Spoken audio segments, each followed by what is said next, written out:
I would say go for it. Don't be one of those people who say, I should have done this. I could have done that. What if I would have done, like, no, man, again, we sometimes forget, I think, you only get one chance at life. One chance. That's it. And, tomorrow isn't even guaranteed. So freaking go for it and try to live with as few regrets as possible. And I just think that the ones who, actually shoot for the stars, even if they fail 100 times, if you keep shooting, great things are going to happen. And so I would not be afraid of failure. I would welcome the failure. It's fun to shoot for the stars. Just the act of shooting for the stars is fun. And the journey is fun, and the grind is fun. If you can embrace all of that and enjoy all of that, good things will happen. Also, I would say be patient. So I think a lot of young people, they're impatient. They want to. It took me. I graduated in '04. My dream job was ESPN. It took me 14 years to get to ESPN upon graduating. Right. So like, be patient. It's not going to happen in a year. It's not going to happen in 2 years. Not going to happen in 5, 10, 12. It took me 14 years. Now it could be shorter for you, but just be patient. Work at it. Be professional. Look at what everyone's doing, take notes, be professional, work hard. And when you think you're working hard, work a little harder, because there's a ton of people out there trying to accomplish the same thing that you're trying to accomplish. And, you got to stick out. So how do you stick out? You work hard.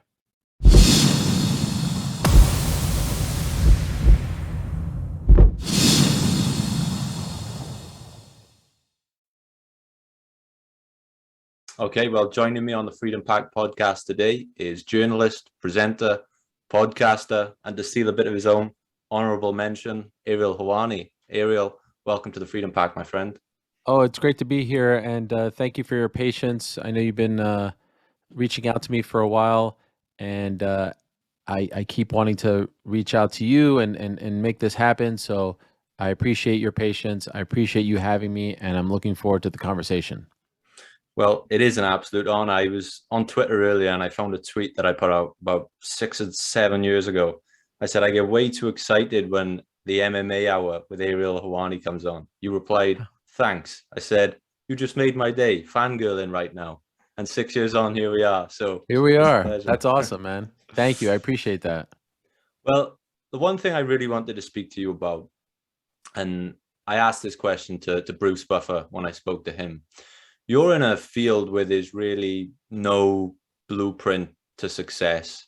If you want to become a doctor, if you want to become a quantity surveyor, there's a certain path you've got to go down to make that happen. But with journalism and what you do, you almost have to try and navigate that yourself. How did you find that journey of sort of navigating and ending up where you are today?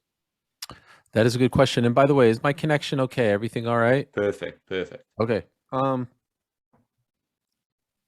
I always grew up, when I was growing up, I always looked up to broadcasters. I was a big sports fan, but I would be in awe of the magic of the presentation, TV, cameras, the idea that, like, this is being beamed all across America, the world, into people's homes. Like, this whole idea of them being there, it's like one guy with the honor of speaking into a microphone and telling everyone why this event matters, why this game matters, why this match matters. And so I would watch these men and women on TV, being in awe of them. And while most people wanted to be, the actual athletes, I wanted to be them. And so I think that as I was growing up, I would take elements of these people and kind of put them in my mind. And I remember being in the 9th grade in English class, and I was supposed to be reading a textbook. Instead, I was reading an issue of Sports Illustrated, which is a big magazine here in North America. And that particular issue was breaking down the best schools in America for all sorts of things. And there was a little blurb which stated that Syracuse University was the best school for sports broadcasting. And I remember, like, vividly, this light going off in my head saying, like, wow, you can go to school for this. Like, you can actually try and do this for a living. I never really looked at it as a living prior to that. I was just sort of in awe of those people. And so I made a decision that I'm going to go to Syracuse University, where a lot of legends went. And 4 years later, I did go there. And that's really when the journey started. And when I got there, I realized for the first time that there are a ton of people who had the same dream that I had, a ton of kids, all all of them wanted to be the next baseball, basketball, football guy. And I don't usually like to follow the pack, and so that's when I really started to think of combat sports. And I remember telling my parents, this is in 2001. There's this sport called MMA. There's this league, UFC. It's not mainstream now, but I feel like in 10 years it's going to be mainstream, and there aren't enough people covering it. And maybe I could be the guy. Maybe I could be one of the voices of this sport. Maybe I could be the Howard Cosell of MMA. And so that's really where it started for me. So when I was in university, I studied history, and I found myself wishing I studied something else. My friend always used to say to me, you'd be great at journalism. And I always wished I could go back and start again. And so I started this early grind, and I was reaching out to people to try and get interviews, local athletes, local authors. I think the first person to give me an interview of any note was Paul Craig from Scotland. Yeah. Then I started traveling up to Abertillery to interview Jack Shaw, following him at the Cage Warriors events, getting interviews with him, and just really trying to just grind out. And it took so long before you start seeing any attention come back. Fast forward years later, it's cool now. I've interviewed people like George St. Pierre, heroes of mine. But I think back to those early days, and there were so many times where I thought, is this worth it? Because nobody's listening. I just wonder, what were your early days like with the grind? Well, so there's like almost like two kinds of early days, because when I was in college, I had my own radio show. It was on Saturday mornings at 9 a.m. No one's listening to this, but luckily there was like a streaming option. Now, this is common in today's world, but in 2001, that was pretty rare to have something where you can stream. I'm in Syracuse, New York, and people all over the world can listen to me. The only people who were listening to me were my mom, dad, my sister, and maybe a couple of friends. And I would have different kind of fighters on, wrestlers on. Bruce Buffer actually was one of my first guests. Dave Meltzer, Dan Severn. I had like Bobby the Brain Heenan on. It was an MMA pro wrestling show.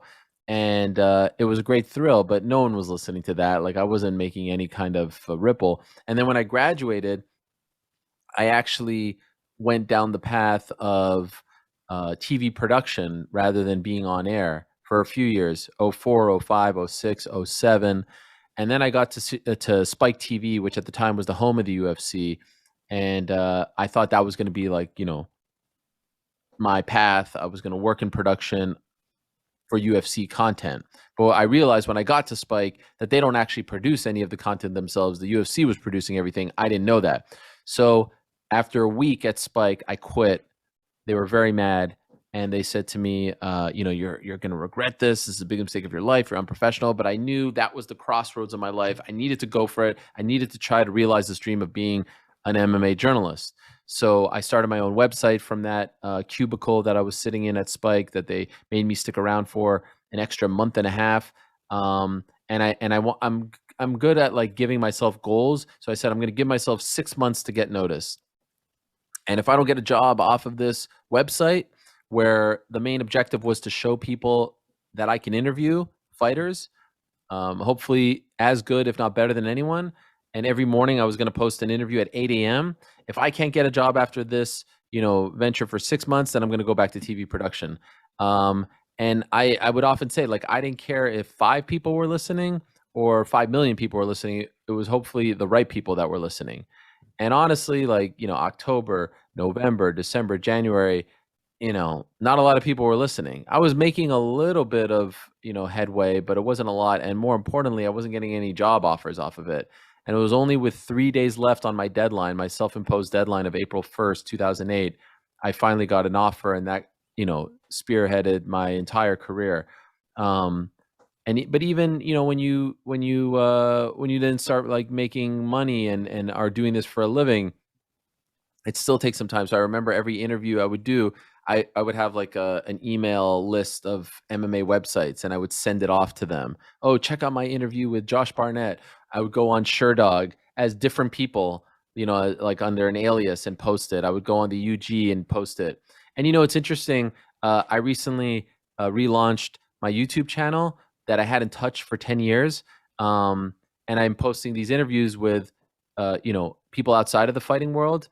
And it's reminding me a lot of those early days, because those interviews aren't, they're like, I think it's some of the best work that I've ever done, but they're not doing exceptionally well views wise. And people have asked me, like, do you care? I honestly don't care, because it's the same mentality. I don't care if 5 people are watching it or 5 million. There's a purpose for this, and I'm trying to show people, the right kind of people, that I can interview non-fighters as well, anyone from any walk of life. So I'm back in that mindset of 2007, and it's humbling.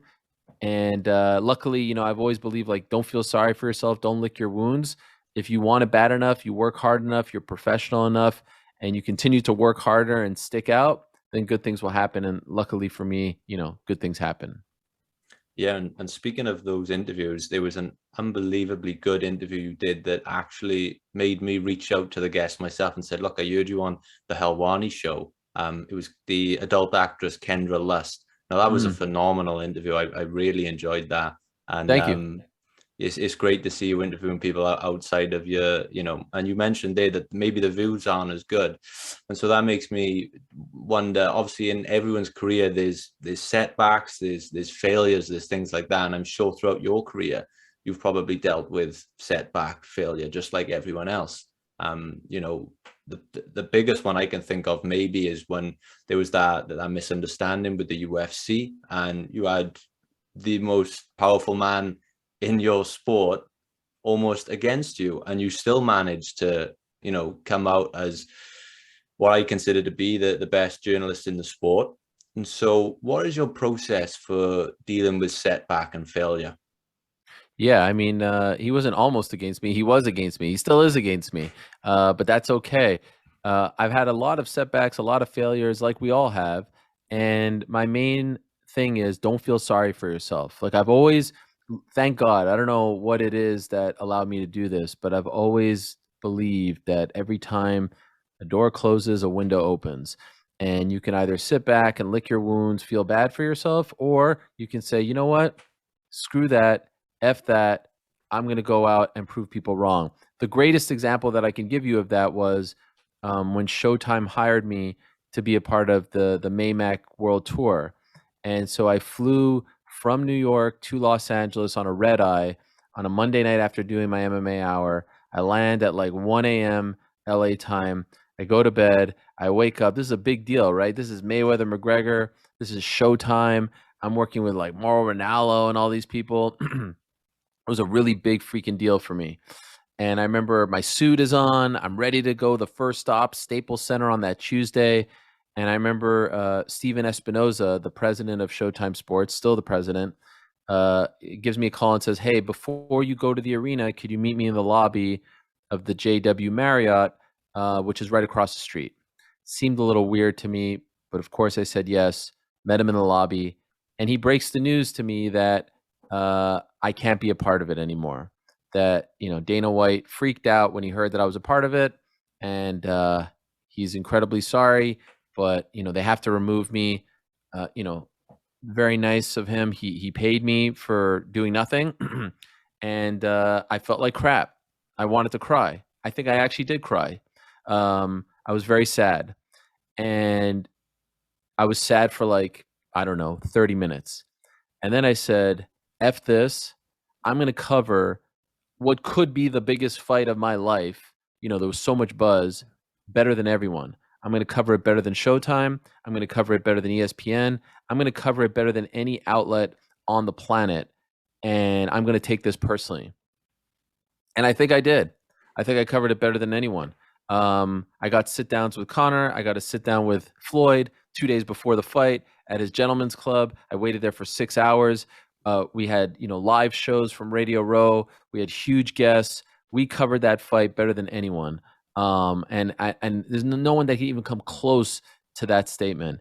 And so that's an example of, you want to deal me a shit sandwich, I'm going to come back and, do something even greater. And I actually feel like being removed from that was an amazing thing that happened to me, because the stuff that I did with MMA fighting for that fight, exponentially better than the stuff I would have done for Showtime. Another example, just quickly, is like my stint at ESPN, 3 years, and they tried to get me out. And I did get an offer from ESPN. It wasn't the offer that I obviously wanted, and I think it's because ESPN basically, they chose the UFC over me, and that's fine. And UFC and one man in particular tried to hurt me, right? I got a text an hour after I announced that I was leaving ESPN saying, like, told you we would get you out of ESPN, bye-bye, from an anonymous person. I know who that's from, and I don't mind because now my life is exponentially better. I'm happier. I'm making more money. I'm doing better stuff. I couldn't even like compare the way I felt February 25th of 2021 to now. It's complete. So every time, thank God, I get screwed over, better things happen. And I don't know if that run is going to end at some point. I hope it doesn't, but I'm very thankful that it plays out that way. And I think part of the reason why is I don't feel sorry. I don't cry. I don't lick my wounds. I just say, all right, what's next? Wow. And yeah, you said there you've got the most powerful man in the sport against you, still against you, and you still, you still do what you do. Do you put that down to just resilience?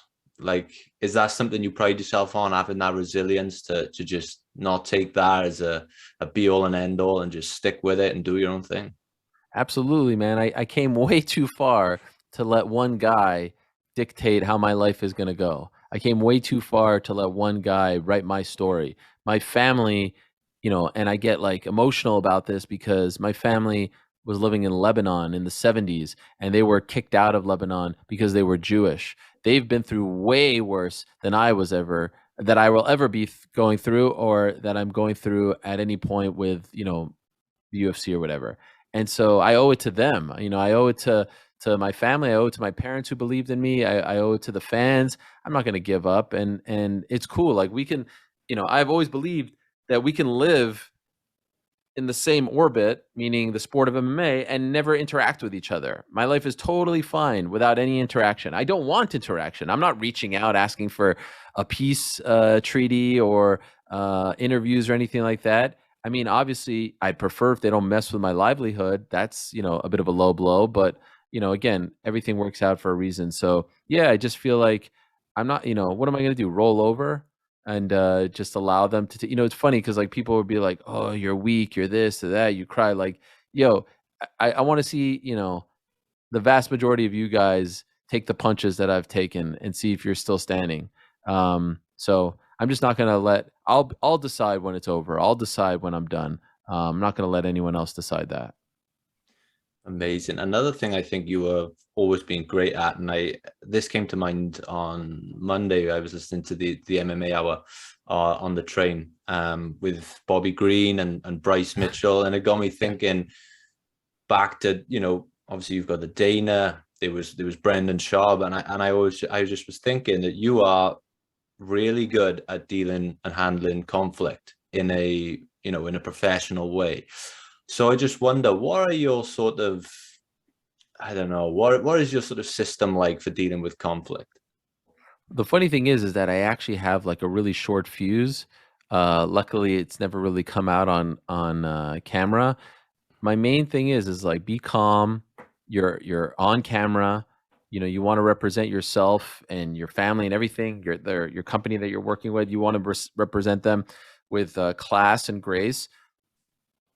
And usually, people can see when you're trying to conduct yourself as a professional. Like, I'm not. I saw some people say like, "Oh, Bryce Mitchell handed you a big fat L." Like, he didn't hand me any L's. Bryce Mitchell hijacked your show. He didn't hijack anything. I could have ended that interview in a second. I could have ended it in a second. But all right, you want to talk about this stuff? You want to engage? You want to talk crazy? I'll let you talk crazy. I'll poke holes in what you're talking. And I can't imagine anyone being on the fence about these issues saying, you know what? That Vegas cab driver must have been telling the truth. Like, come on. It was all nonsensical.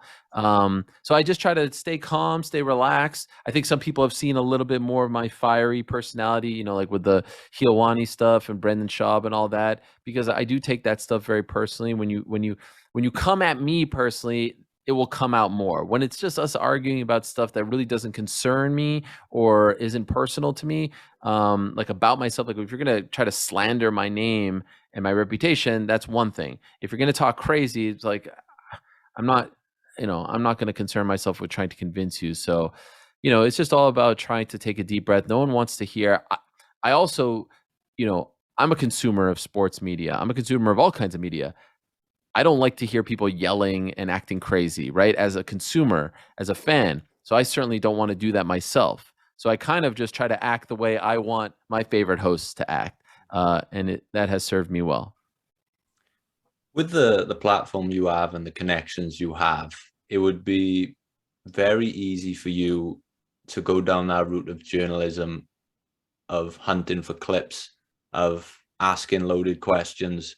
How do you balance integrity with getting views and getting good results? Yeah, no, that's a great question. And it always makes me laugh when people say, like, oh, you're doing this for clicks. I don't make a single cent off the clicks. I don't own the MMA fighting YouTube channel. I don't own MMA fighting. I didn't own ESPN's YouTube channel. I didn't get a single raise off of like DC and Helwani or anything. Um, and I never, it always would make me laugh like, oh, you're an instigator, this, that. Like, I'm just asking questions based off of what I think people want the answers to. Now, at times, are those questions a little bit, um, difficult to answer or uncomfortable? Yeah, of course. But if I'm not asking certain questions, then what am I doing here? I've always felt like it was a privilege to have this job, to be the guy holding a microphone backstage doing this and that. If I'm just going to sit there and ask, softball questions, no one's going to want to listen to me. And again, it goes back to what I want out of the people that I watch on television. I can see very clearly the ones who are asking the softball questions, the ones who are just afraid to ask this or that. Like, you have to have some kind of guts to do things, and very important to have that mentality, but also to be respectful, to be a professional. So you can ask those questions, but you can also be professional and respectful. And if you're able to find that happy medium, people are usually going to respect you. And I'm very proud. Like, if you look, I've been doing this now. I launched that website in 2007. And it's 2022, so 15 years, right? Yeah, Dana doesn't like me, and Ali doesn't let his fighters talk to me. But how many fighters in those 15 years have I beefed with? Have I, fell out of favor with? Who don't, you know what I mean? Like, I think about all the personalities, all the even Bobby Green, came back. Ben Askren used to hate me. Tito Ortiz used to hate. They all, after a while, realize, like, I'm not trying to screw them. I'm more often than not on their side. And so just like, trying to do things, if you're respectful, if you're professional, if you're trustworthy, if they can tell you something in confidence and it will remain in confidence, it will go a long way. If they tell you something in confidence and then you go blurt it out, you'll never regain that trust. And that's how I was able to gain the trust of some of the biggest names in the sport, because they tell me something, lips sealed, in the vault. It will never come out unless you want it to come out. So one last topic I'd love to touch on before we wrap up with the final questions. What advice would you give to those people out there who want to turn a passion into what they do for a living? What is the advice that you would give to those people? My advice would be to go for it. You only get one life. You don't want to wake up when you're 85 and say, man, I should have turned that passion into a living, because that's the dream, right? To be passionate about what you're doing. You don't want to wake up every day in the winter on a cold February and, you're getting out of bed at 7 o'clock in the morning and you hate your life. You hate your job. You hate where you're going. Now, of course, there are days where I'm not like loving this job as opposed to other days, but that's, just life. It goes ups and down. You want to be passionate. You want to love what you're doing. You want to feel like it's a dream that, you hope will never end. And so I would say, go for it. Try to make it happen. And if you're able to put everything you can into it. Now, if it's a type of, dream, if it's a type of passion that you need like some time to build it up, well, while you're working that job that you may not like, at night or on the weekends, work on this other passion and work on that in your free time until it's time to, come over and focus all your attention. But I would say, go for it. Don't be one of those people who say, I should have done this. I could have done that. What if I would have done, like, no, man, again, we sometimes forget, I think, you only get one chance at life, one chance. That's it. and tomorrow isn't even guaranteed. So freaking go for it and try to live with as few regrets as possible. And I just think that the ones who actually shoot for the stars, even if they fail 100 times, if you keep shooting, great things are going to happen. And so I would not be afraid of failure. I would welcome the failure. It's fun to shoot for the stars. Just the act of shooting for the stars is fun. And the journey is fun, and the grind is fun. If you can embrace all of that and enjoy all of that, good things will happen. Also, I would say be patient. So I think a lot of young people, they're impatient. They want to. It took me. I graduated in '04. My dream job was ESPN. It took me 14 years to get to ESPN upon graduating. Right. So like, be patient. It's not going to happen in a year. It's not going to happen in 2 years. Not going to happen in 5, 10, 12. It took me 14 years. Now it could be shorter for you, but just be patient, work at it, be professional, look at what everyone's doing, take notes, be professional, work hard. And when you think you're working hard, work a little harder, because there's a ton of people out there trying to accomplish the same thing that you're trying to accomplish. And, you got to stick out. So how do you stick out? You work hard. Beautiful, man. I'm all fired up. I love that. I love that.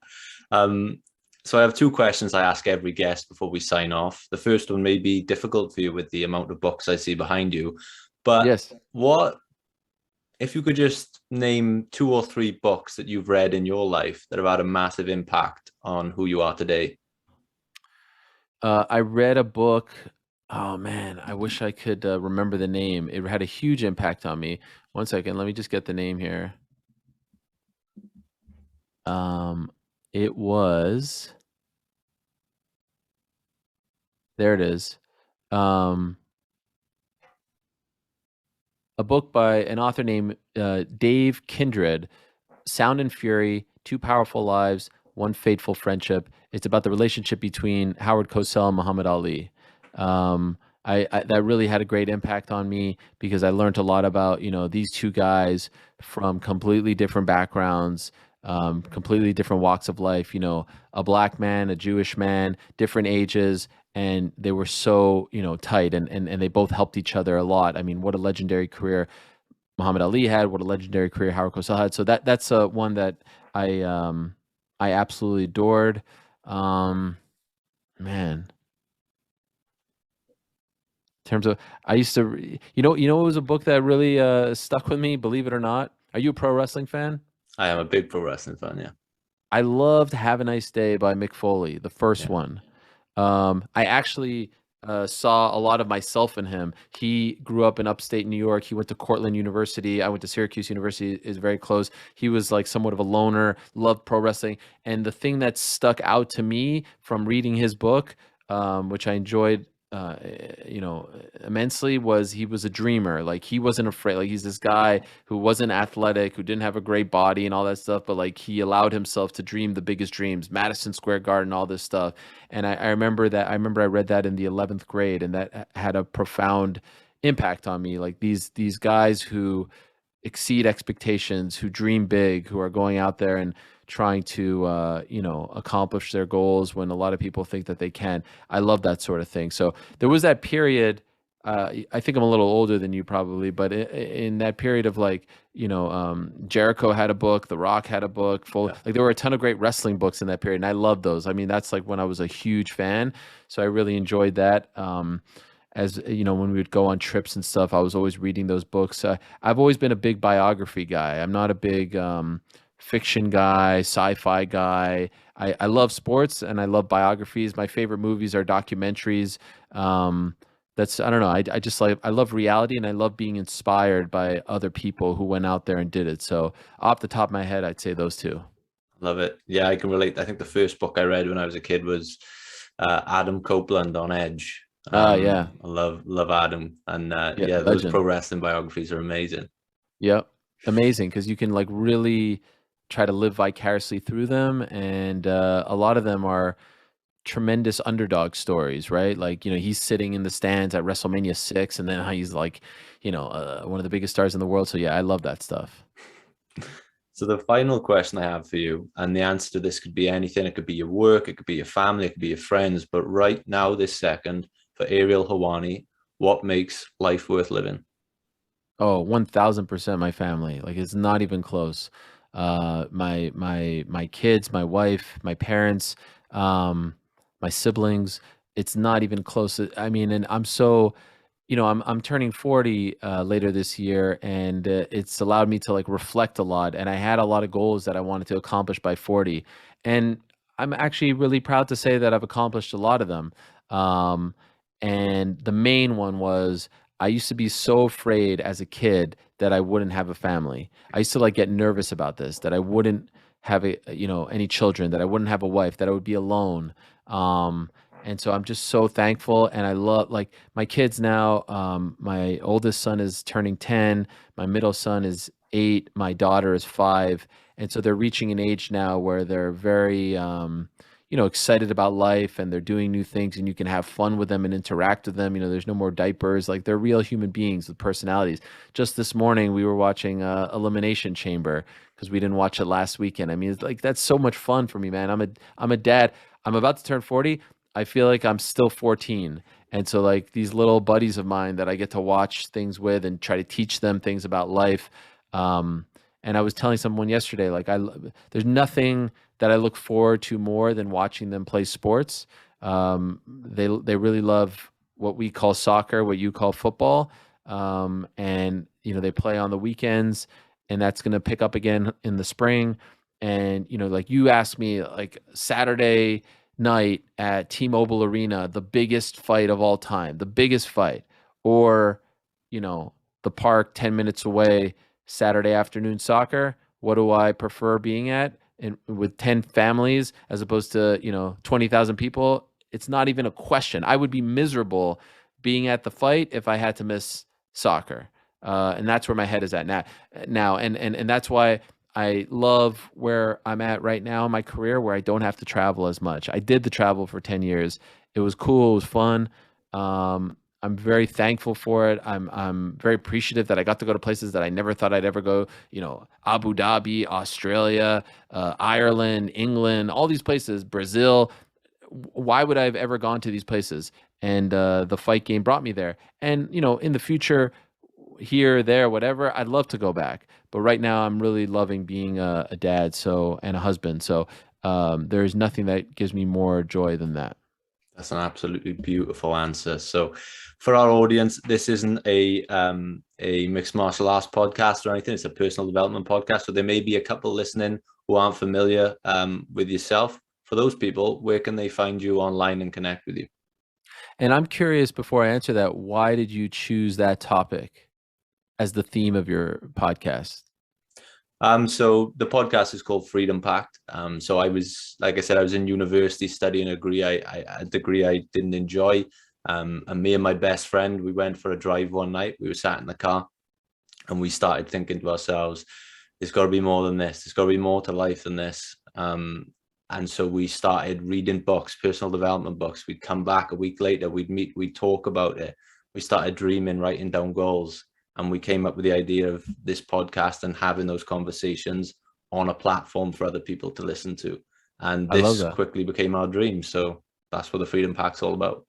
I love that. That's great. And it's very gratifying, right? Like when you get guests on, and when you get a good podcast interview, it's a great feeling. I know that feeling very well. And again, I'm sorry for keeping you waiting so long to do this. So many people were hitting me up after, and actually like 2 people after I wrote to you, 2 people, because like I have a list, like I need to get back to this person, I need to get back. I have OCD when it comes to like having 0 unread emails. And 2 people hit me up right after I responded to you, and I just had to tell them like I need a break from the podcast because it's just a lot. I don't love talking about myself. I prefer to be the one asking the questions. In any event, yeah. So I'm on Instagram, Twitter, Ariel Helwani. I post all the stuff that I do, so that's a very easy place to follow me. And I thought you asked really great questions. I like your demeanor. Where are you living? I'm from Wales. Wales. Okay. Wow. So yes, that's why Jack Tank Shore. Big fight coming up in March. That's right. Are you going to that one? I couldn't get tickets, unfortunately. I think a lot of scalpers got hold of them pretty fast, so I couldn't get them. Yeah. I've heard from a lot of fans who have said the same. In any event, I always feel like it's better to watch at home, comfort of your home.